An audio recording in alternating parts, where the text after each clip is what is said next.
Bonjour, bienvenue pour ces quelques instants consacrés à un mot, et le mot que je vous propose de regarder aujourd'hui est le mot opinion. Alors pourquoi j'ai choisi le mot opinion? Eh bien parce que je trouve qu'il y a beaucoup de phrases qui l'emploient ce mot. Alors par exemple, la liberté d'opinion, par exemple les journaux d'opinion, par exemple les débats d'opinion, par exemple les sondages d'opinion, et pourquoi pas la démocratie d'opinion. Alors je ne sais pas, on voit à peu près ce que c'est qu'une opinion, hein, voilà, c'est un avis, une sorte d'avis. C'est presque un jugement instantané sur les choses. Pas forcément très élaboré, mais ça n'a pas d'importance. Et je suis très intéressé par le fait que, c'est une proposition que je vous fais, il n'y ait pas de sujet où il n'y a pas d'opinion. Donc, et immédiate, hein, les opinions sont souvent immédiates. Donc je me dis que s'il n'y a pas un sujet où il n'y a pas une opinion, et souvent une opinion immédiate, je me dis que c'est suspect. Alors je ne sais pas si ce que nous allons nous dire maintenant va lever cette suspicion, au contraire la confirmer, mais je trouve qu'il y a ce mot-là, l'idée de l'opinion et l'émission d'une opinion reste suspect. Alors ça part du verbe. Ça vient d'un mot, par exemple, ça vient d'un mot, mais je bégaye là, c'est bien.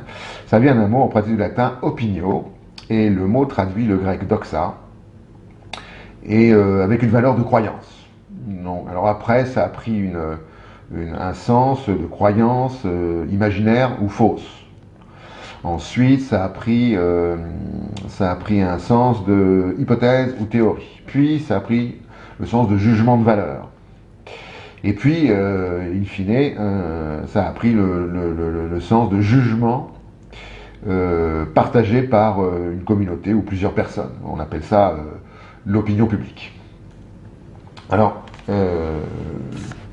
j'ai retrouvé ce que Platon disait de l'opinion. Il disait que c'est une sorte d'intermédiaire entre l'ignorance et la connaissance. Et donc, il vaut mieux ne rien connaître que de connaître mal.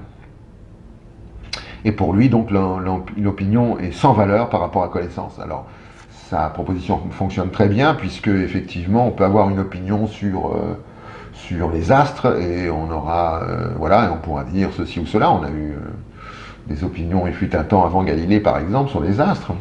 Et puis, à un moment ou à un autre, il y a un observateur qui dit, il n'y a plus d'opinion de ce point de vue. Là, c'est de la connaissance, puisque le système solaire, le système est héliocentrique, il n'est pas géocentrique, etc., etc.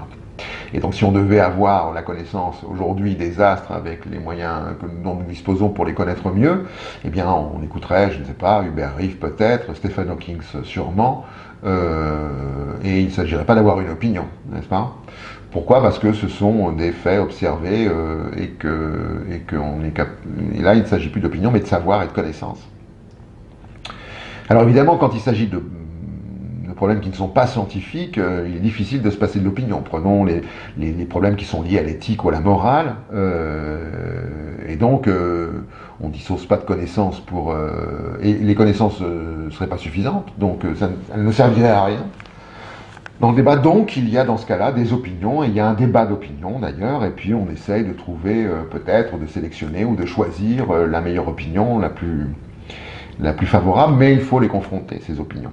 Et moi je ferai une distinction quand même entre une opinion et une position. Une opinion, encore une fois, me semble-t-il, c'est un jugement souvent hâtif, un jugement de valeur, comme le dit une des significations que je vous ai proposées tout à l'heure de jugement de valeur. Ça peut être une croyance imaginaire ou fausse, ou un jugement de valeur, et donc c'est un jugement de valeur. Donc un jugement de valeur, c'est pas étayé, évidemment. C'est bien ou mal, c'est pas étayé. Une position, c'est étayé, c'est argumenté, ça part de principes logiques, ça fait appel à la raison. L'opinion, c'est pas son fort, la raison. Il suffit de regarder les fameuses enquêtes d'opinion qui peuvent dire un jour ce qu'elles n'en diront pas le lendemain. Des choses assez contradictoires d'ailleurs quand on les étudie un peu. Bien sûr, les questions sont extrêmement... ils sont pour quelque chose, et la façon dont ils posent sont quelque chose, mais l'opinion, encore une fois, c'est un avis hâtif sur un problème, et cette opinion traduit plus un sentiment ou un ressentiment qu'un savoir ou qu'une position argumentée. Et c'est pour ça que je crois qu'il faut se méfier de l'opinion, et il faut probablement même se méfier de ses propres opinions, euh, pour éviter cette espèce comment dire, on chasserait, si vous voulez, le réel, d'un revers de main, avec une opinion tranchée, définitive sur les choses, et donc des jugements tranchés et définitifs sur les choses, sans tellement avoir contemplé le réel, ou sans tellement, à partir de ce réel, avoir argumenté quelque chose, ou même par rapport à ses convictions, avoir argumenté quelque chose.